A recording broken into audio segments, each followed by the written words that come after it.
क्या आप जानते हैं कि युधिष्ठिर के पैरों के नाखून काले क्यों हो गए थे? ये घटना महाभारत के युद्ध के बाद की है, जब युद्ध समाप्त हो चुका था और कुरुक्षेत्र के मैदान में शांति लौट आई थी। पांडव युद्ध के बाद अपने बुजुर्गों धृतराष्ट्र और गांधारी से आशीर्वाद लेने पहुंचे, लेकिन गांधारी अपने 100 पुत्रों की मृत्यु से अत्यंत दुखी और क्रोधित थीं। उनके हृदय में मातृत्व का शोक और क्रोध दोनों एक साथ जल रहे थे। सबसे पहले उनके सामने भीम पहुंचे। गांधारी ने उनसे पूछा, क्या यह सत्य है कि तुमने मेरे पुत्र दुशासन का रक्त पिया? भीम ने विनम्रता से उत्तर दिया, माता, मैंने यह कार्य केवल द्रौपदी के अपमान का प्रतिकार करने के लिए किया था। यदि मैं ऐसा न करता तो यह क्षत्रिय धर्म के विरुद्ध होता। गांधारी मौन रही, पर उनका क्रोध शांत नहीं हुआ। फिर उनके सामने युधिष्ठिर आए, जो सत्य और धर्म के प्रतीक माने जाते हैं। गांधारी के भीतर का आक्रोश उस समय चरम पर था।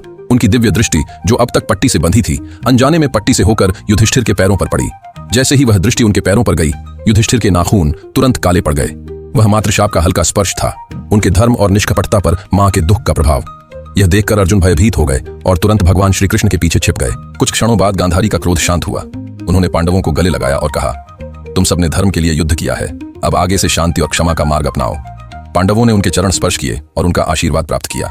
लेकिन उस दिन के बाद से युधिष्ठिर के नाखून काले ही रहे, जो आज भी इस बात का प्रतीक है कि धर्म की राह पर चलने वालों को भी कभी कभी दूसरों के दुख का भार उठाना पड़ता है।